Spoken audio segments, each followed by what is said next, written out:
Dad, dyma Blues in the Attic.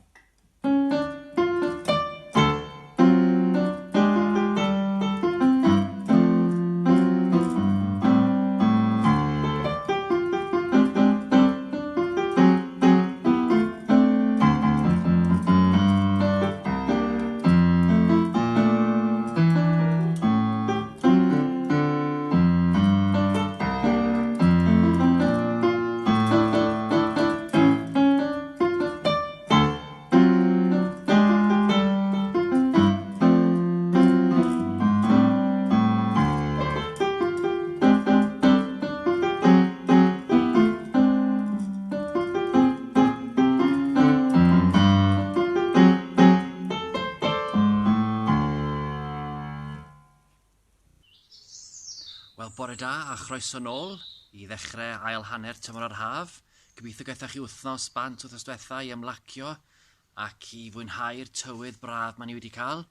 A dyma ni nôl nawr, mae'n od i ddweud bod ni nôl yn yr ysgol, gach chi gyd adre o hyd, ond dyma ni nôl i'r gwaith, nôl i'r tasgau, nôl i fwynhau gobeithio. A ni fel athrawon wedi bod yn brysur iawn, yn paratoi llawer o weithgareddau i chi wneud. Cofiwch, os mae unrhyw broblem, unrhyw gwestiwn, unrhyw beth, cofiwch chi gysylltu gyda ni a gofnwch unrhyw beth chi moyn mwyn hwyluso'r gwaith i chi. A gobeithio bod chi'n mwynhau'r wythnosau nesaf. Pob hwyl! Bore da blant a chroeso i Gwasanaeth ar fore dydd Llun. Un o fy hoff storiau o chwedlau Aesop yw i heddiw, rwy wedi yn aml dweud hyn wrth blant yn y dosbarth. Felly dyma ni, y Blaidd a mab y Bugail. Mae fy mab yn ddigon hen bellach i edrych ar ôl y defaid ar ben ei hunan, medda'r Bugail un bore. Felly, anfonodd ef i'r bryniau efo'r defaid. Ond be wna i os gwela i Blaidd, gofynnodd y bachgen. Gwasanaeth dy ben, atebodd ei dad, ac mi ddown ni yno ar unwaith i ofni fe i ffyrdd. Ddydd ar ôl ddydd edrychodd y bachgen ar ôl y defaid. Roedd y dyddiau'n hir a phoeth ac yn ddiflas iawn iawn. Felly, penderfynodd y bachgen cael rhywfaint o hwyl, drwy wneud i rhywbeth i ddigwydd. Gan adael y defaid, rhedodd dros y bryn, gan chwifio i frich a gweud yn uchel, Blaidd! Blaidd! Roedd wrth ei fodd pan welodd yr holl bentrefwyr gan gynnwys ei dad yn rhoi'r gorau'r gwaith ar unwaith ac yn brysio tuag ato. Roedd pawb yn chwifio ffyn mwyn ofni'r Blaidd i ffyrdd.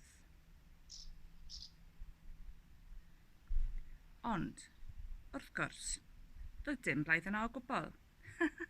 Dwi wedi'ch twyllo chi, chwarddodd y mab y Bugail. Ond doedd ei dad na un o'r pentrefwyr yn gweld y peth yn ddoniol o gwbl. Rhaid dyddiau wedyn, penderfynodd y bachgen gwirion o chwarae'r un tric eto.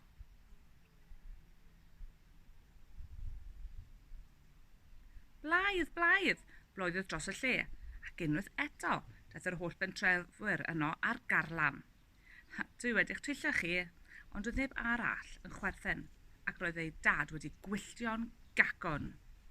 Bore wedyn, wrth iddo eistedd yn gwylio'r defaid, gwelodd mab y Bugail rhywbeth yn sleifio drwy'r glaswellt tuag at y defaid. Blaidd oedd o. Un go iawn y tro yma. Neidodd y bachgen ar ei draed ar unwaith a redeg dros y bryn gan weiddi, Blaidd, Blaidd! Ond chymerodd ei dad, na neb arall ddim sylw ohono. Doedden nhw ddim yn ei gredu erbyn hyn. Mae o wedi twyllo ni ddwywaith yn barod, meddai ei dad. Chaiff o ddim gwneud hynny eto. Does dim Blaidd yno'n siŵr. Chwarae hyn dric gwirion mae o.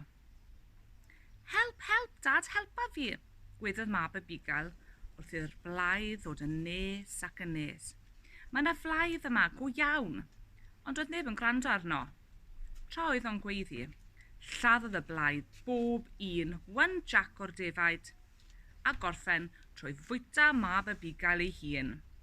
A neges y stori yma yw, does neb yn credu person sy'n dweud celwyddau, hyd yn oed pan fydden nhw'n dweud y gwir. Hwyl fawr!